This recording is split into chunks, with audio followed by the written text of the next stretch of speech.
They say every place remembers. Sometimes it's just the smell of old wood, the creak of a floor, the whisper of wind outside the windows. But there are houses where the walls absorb blood, screams, and curses, and later return them to new owners. In the Rhode Island County Archive, there is a short note. 1863. A woman named Bathsheba accused of witchcraft. Case closed. Cause of death: suicide by hanging. But no one wrote that before her death she left a curse. No one noted that dozens of families who lived here later died strange deaths. No one said this house is still waiting. When my family moved into the old farmhouse, we thought we had found a peaceful place for a new life. We were wrong. At first I heard footsteps in the hallway when everyone was asleep. Then the smell, like rotting soil. And then she came herself. A woman with a noose around her neck. She said only one word: mine. The move and the first signs. We moved into the house in early autumn, an old building on the edge of Rhode Island, 2 stories, peeling paint on the shutters, a crooked porch. It seemed alive in its own way. The owner hurriedly signed the papers and only said, "This place has a rich history. Don't be frightened, if anything." On the very first night I realized those weren't just words. Footsteps on the stairs, stopping at our bedroom door. My daughter said the woman in gray came to her. The second day brought a smell, damp soil, later a heavier, rotten stench. It seeped from the basement door, sealed with a rusty lock. In the evenings we heard a ringing, like a fingernail scraping glass. I found old newspapers mentioning Bathsheba, accused of sacrificing an infant, later hanged herself, cursing the land and all who lived on it. Since then, residents had died strange deaths. On the 7th night, we heard a woman's voice, low and hateful. "Get out." The lights went out. In the darkness, something was breathing heavily right beside us. The children began to dream. Annie screamed that hands came out of the wall. Red marks on her wrists proved it. Sarah said Aunt Bathsheba lay in bed with her, a woman with empty eyes and long fingers. I dared to open the basement. Inside, damp air, salt circles on the floor, charred handprints on the wall. In the corner stood a post with a rope. The door slammed shut behind me on its own. Objects began to move. Books fell, chairs slid, knives embedded themselves in the table. The clock ticked backwards until its glass cracked, and my wife spat out black slime. The archive revealed more: missing infants, tales of rituals. A neighbor said, "People don't live here, they survive." One night my wife awoke barefoot on the porch, scratches all over her arms. On the wall inside, glowing letters spelled "mine." After the word "mine" appeared on the wall, I knew we couldn't handle this alone. We contacted paranormal investigators. Ed and Lorraine arrived in the evening with crosses, cameras, and EVP devices. At the doorstep, they already felt the threat. The very first night, the equipment captured a woman's whisper, "Sacrificium." On film, a shadow flashed across the ceiling. Long arms, hollow sockets where eyes should be. Lorraine said, "This isn't just a spirit.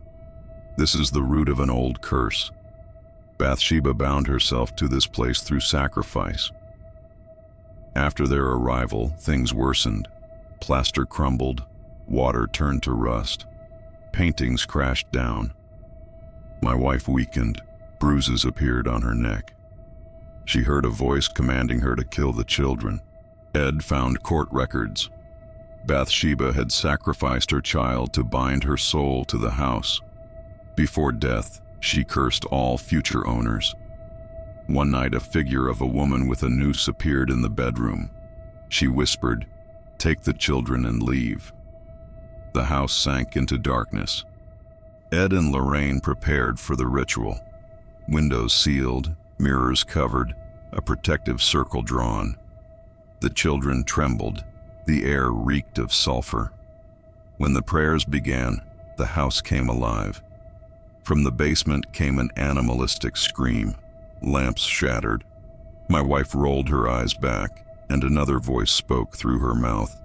"I will not leave. I am always here." Her body arched unnaturally, veins bulged. She tried to break through to the children. Her face twisted, and Bathsheba's voice said, "You will bring them all to me." A whirlwind of darkness filled the room. In it appeared the face of the hanged woman. Ed pressed across to my wife's chest. She shrieked. Burns in the shape of crosses seared her skin. A black mass erupted from her mouth and crumbled to ash.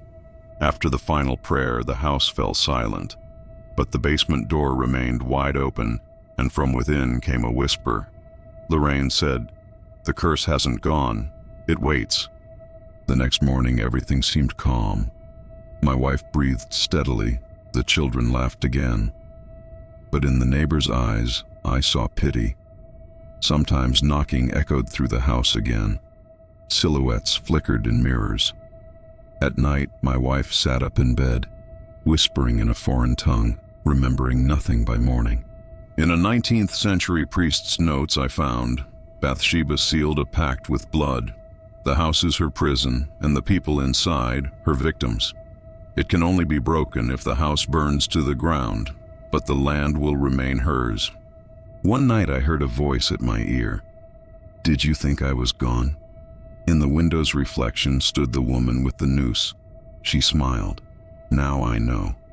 The curse is woven into the very fabric of the house. It calls for new victims.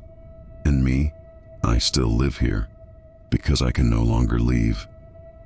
Every night, exactly at 3 a.m., I hear the basement whisper, "Mine." Years later, I noticed a strange pattern. The more people talked about Bathsheba's house, the more they treated it as just a movie. Films, documentaries, articles, everything looked like fiction made for entertainment. But few understood that the story was built on real cases. Police reports, archived newspaper notes, and the journals of the families who lived there. The Conjuring became a cult film, but only a few know that its scenes almost frame by frame match Ed and Lorraine's reports. And the scariest part, it didn't stay in the past. In 2005 in Salem, a family found words written on their walls in a child's handwriting. None of the children could write yet. In 2011 in Canada, a group of students filmed in an old house. The cameras captured furniture moving and whispers that weren't heard by their ears. One student disappeared and he was never found. In 2018, in Russia, a family complained of footsteps and voices. A month later, neighbors found their house empty, and on the floor was written one word, "Mine." In 2022, in Argentina, documentary filmmakers recorded in an abandoned estate. The footage ended with the scream of the cameraman. The camera was found. He wasn't. We're used to treating these stories as urban legends, but too many facts, reports, and witnesses overlap. Movies and shows turn it into entertainment, but reality is much darker. The houses keep choosing new owners. Now I'm sure our story never ended. And Bathsheba's house is just one name among many. Films will keep being made. Documentaries will keep shocking the public. But while we're watching a screen, somewhere at the same moment someone is waking up to footsteps in the hallway and the smell of damp soil. And no one will believe them, because it was already in a movie.